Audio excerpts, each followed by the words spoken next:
What is up, guys? Today, we're going to be doing a tier list video. I know, right? It's great. I'm going to be ranking UFC champions based on skill. Current UFC champions. Now, I just want to say, before we get into the tier list, the person I put at number 8 and the person I put at number 1 are not very far apart in skill, and being lower on the tier list does not mean that I think you're a bad fighter. It just means I think whoever's above you is a little bit better. Okay? Now, they're all UFC champions at the end of the day, so these are the best fighters in the world. So we're going to be comparing them through that lens, okay? Just because I have somebody at number 8 and somebody at number 2 does not mean that number 2 is like vastly better than number 8. I just wanted to get that out of the way. But let's get into the list. Number 8, I am going to have to put Merab.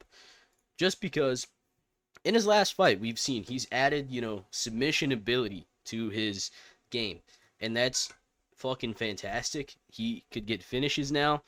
But I don't see him getting another submission in the UFC, if I'm being honest. I don't think he'll submit Corey. I don't know who he could fight next that I think he'll submit. And I feel like a lot of his success is just based on his, physical attributes. He's incredibly strong. He has amazing cardio, and I feel like that is the complete foundation of his skill set. Where some of the other guys on this list, I think they're actually, like just a little bit better in certain areas than him. Like I feel like his striking is good, but the way he strikes, he's able to do that just because of his crazy cardio.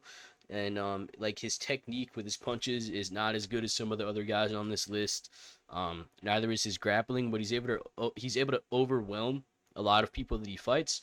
So, like I said, this does not mean he's bad. He's still one of the most skilled fighters in his division, obviously, because he's the champion. But I feel like a lot of his fighting style is reliant on his physical attributes, so that's why I have him at number 8. Coming in at number 7. Hmm.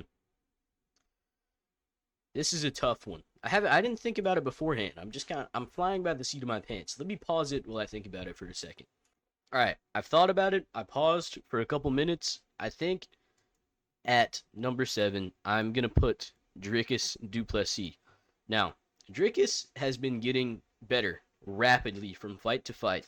Especially the biggest improvement was from, the Brunson fight to the Whitaker fight. The improvement levels are crazy. And then we have him, fighting Izzy. He's able to, not outstrike him, but be pretty even on the feet and even, hurt Izzy. I think he dropped him. If he didn't drop him, he most definitely rocked him on the feet. Um, so Dricus is very good. He's extremely well rounded. I don't think anybody's gonna really be able to definitively outstrike him. He was able to get through Sean Strickland's defense, land big shots on him, broke his nose very bad in the fourth round of their last fight, and his grappling is very good. We saw him, he was able to take down Izzy, he was able to submit him. He's got legit grappling. But, there were some very scary moments in the Derek Brunson fight. Derek Brunson had some very good positions on him. But I'm going to put DDP at number 7. Um, because, like I said about Merab, I think something that is, really crucial to his style is he's built different, dude. He's able to just take strikes on the chin. He's got crazy durability. Like he's got insane cardio. Um, so that would put him at number 7 for me. Like I said, that doesn't mean he's fucking bad. He's probably the best fighter in his division. Um, skill wise, I think he can outstrike almost anybody, and if he can't outstrike them, he can mix in the grappling. I think against Hamzat, he is going to be able to survive the early rounds and then take over and TKO Hamzat later in the fight. So I'm going to put Dricus at 7, and right above him at number 6, I'm going to put Tom Aspinall. Now, Tom Aspinall has very good boxing. He's got a very nice jab. We saw in his fight with Curtis Blades, he dropped him with a jab. I know part of that is like he's very fast for the division. He's a great athlete, but he does, fight very well on the feet. His footwork is amazing. I like his kicks. That's something that people don't talk about. against Pavlovich, he landed like 3 really solid leg kicks. I think, like, let's say he didn't get that knockout at the time he did. I think a couple more leg kicks, Pavlovich's legs would have been completely done, and then Tom Aspinall would have been able to beat him because of that. But he beat him earlier. Um, so yeah, I think Tom is a very great striker. You know, he uses kicks very well. He was throwing some nice teep kicks versus Topuria, but like that's the thing. It is at heavyweight, so we can kind of drop him a little bit. If Tom Aspinall was doing this in like the welterweight division, even the middleweight division, I'd probably have him at like number 2 or number 1. But I feel like the heavyweight division is kind of less skilled overall. But still, Tom Aspinall, he's got the striking, right? He's got amazing boxing. He spars with Tyson Fury, I think, or he used to. And there's a reason Tyson Fury wanted to spar with him. I mean, he does have very good boxing. Um, like I talked about the leg kicks, but his grappling is also very good too.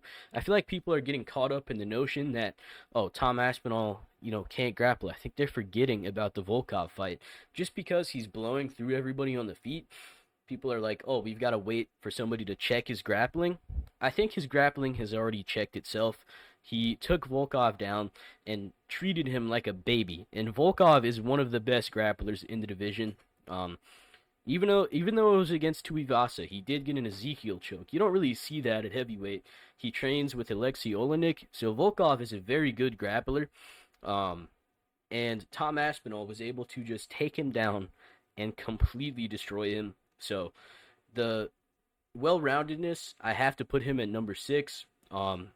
And the boxing, the grappling, he's got it all. I don't think anybody in the division is going to beat him, and I think he can beat literally everybody he fights in every aspect of MMA. If he fights Jelton Almeida, I legitimately think he can out-grapple him. So, yeah, I have Tom at number 6.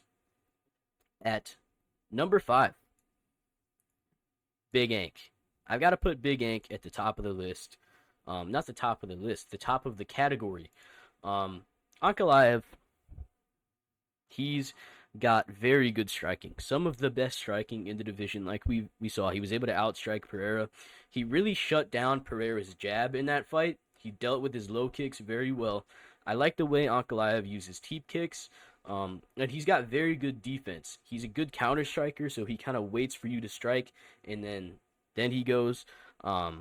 He's got great head movement. It's very hard to hit Ankalaev clean.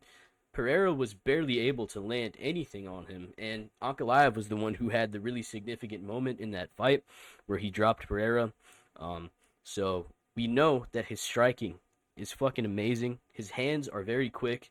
So I think technically he is the best boxer in his division. I don't think anybody, if you put Ankalaev and, like let's say, let me think. Carlos Ulberg. He's another great striker. If you put Ankalaev and Carlos Ulberg in boxing gloves, you have them fight a boxing match, I don't think Ulberg beats him. I don't think Khalil would beat him.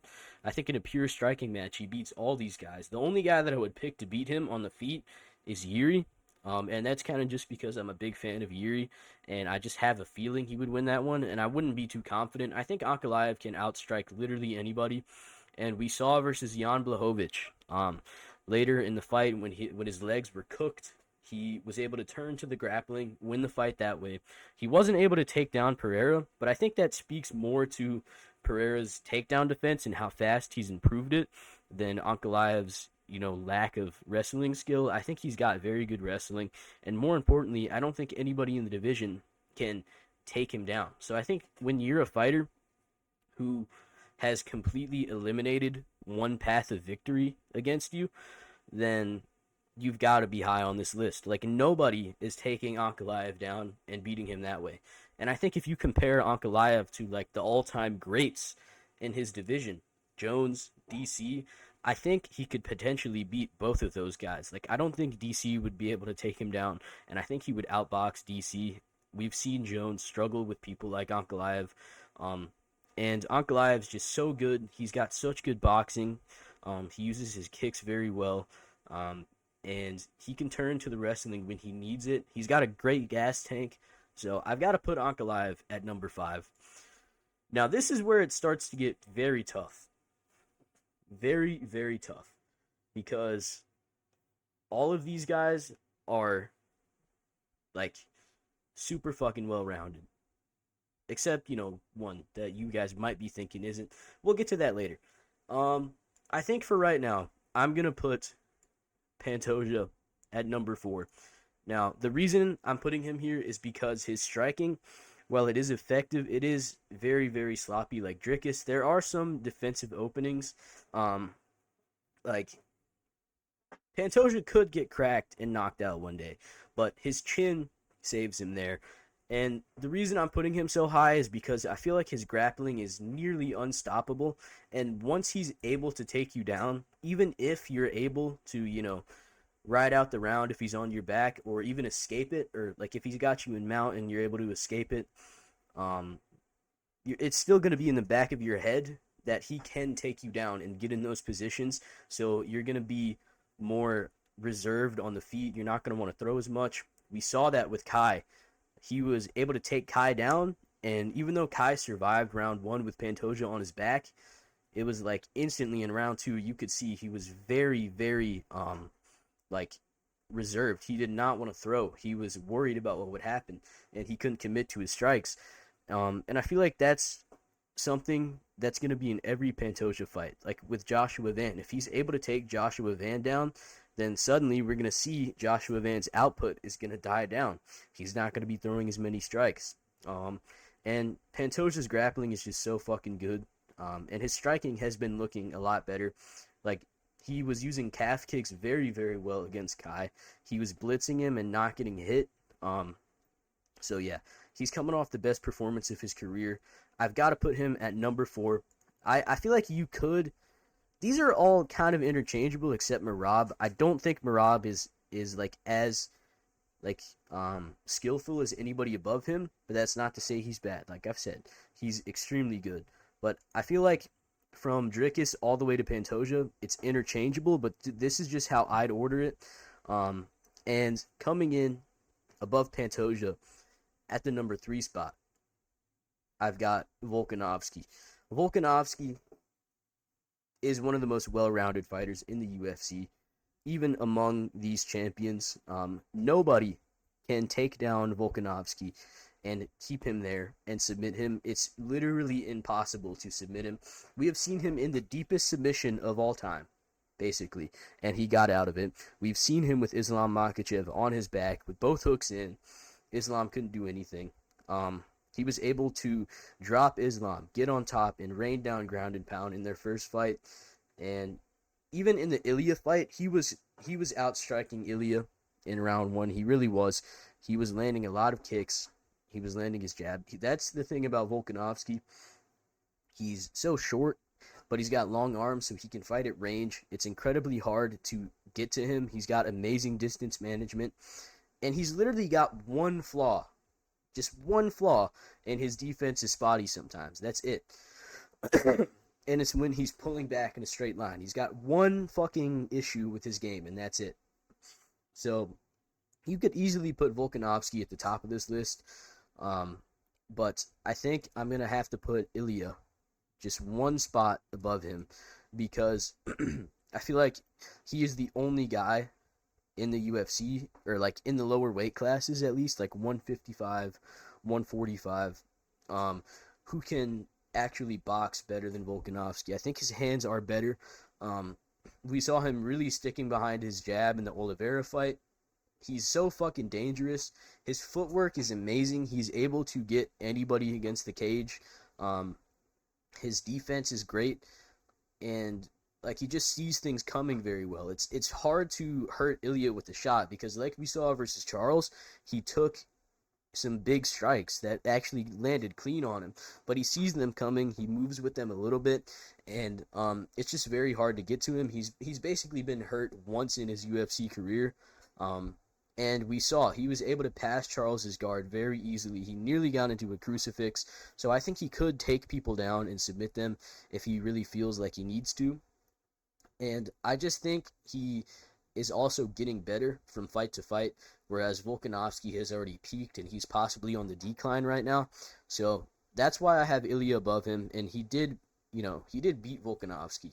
And of course, the power in his hands does help a little bit, but it's not even just the power. I feel like if you compare him to somebody like Michael Chandler or Justin Gaethje, he might not hit as hard, but he's so much faster, and his timing and accuracy are so fucking good that it kind of evens it out, where he might not have the same kind of crazy raw power as some of these 155ers, but he's got crazy power anyway, and the timing and accuracy, he's able to catch people when they're in the middle of throwing punches. He caught Max as he was switching stances. That is very fucking hard to do.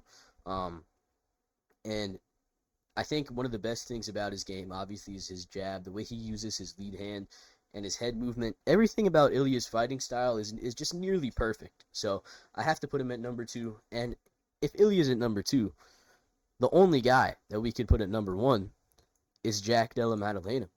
He's the best boxer in the UFC. He fights from both stances. He has some of the best footwork in the UFC. He's got amazing defense. He's got great takedown defense. He's got the best get-ups in MMA. What the fuck can you do against Jack Della Maddalena? Like, you're only going to beat... You just straight up have to be, like, just better than him. You're not going to... I don't know. And I don't think anybody's better than him right now. I think he's the most skilled fighter in the entire UFC. The way he boxes, dude, it's just so smooth.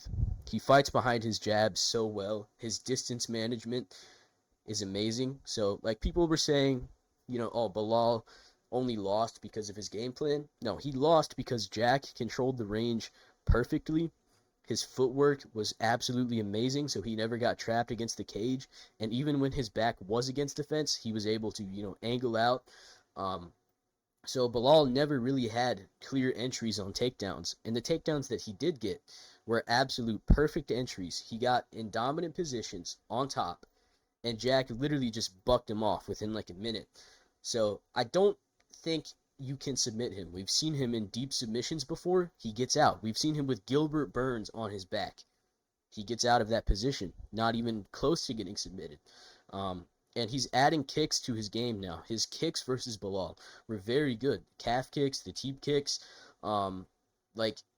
Jack is just so fucking good, and people will start singing his praises when he beats Makhachev. It just amazes me how people could watch that Belal fight and say, oh, Belal lost because he didn't wrestle. He did wrestle. Jack dealt with it. And I just think it's nearly impossible to beat this guy, because who strikes better than him? Nobody, in my opinion. I don't think anybody strikes better than Jack Della Maddalena. The way he throws combos, he's able to fight from both stances so effortlessly. He switches stances in the middle of his combos. You can't outstrike him. I do not think we will see anybody outstrike him aside from like catching him with like a fucking fluky head kick. I don't think he's going to lose a striking match. And I don't think we're going to see anybody be able to take him down and control him or submit him. I don't think anybody can do that because of how good his get-ups are, and his takedown defense is amazing. And like I talked about earlier, it's not all about the initial takedown defense. It's about stopping your opponent from actually being able to shoot takedowns, and he does that extremely well. So I don't think that you can take him down and completely out-grapple him. I don't think we're going to see that happen. The only guy who I think could do that is Sean Brady, and I don't think he would do it. So, in conclusion, it's damn near impossible to beat this guy. He's the best fighter in the UFC. If you disagree with me, argue with a wall. No, you can disagree. It's okay if you disagree, but yeah, I just think Jack's the fucking best. So, I hope you enjoyed the video. Let me know what changes you would make to the list. Do you think it's a good list? Do you think it's a bad list? Yeah, hope you enjoyed, and goodbye.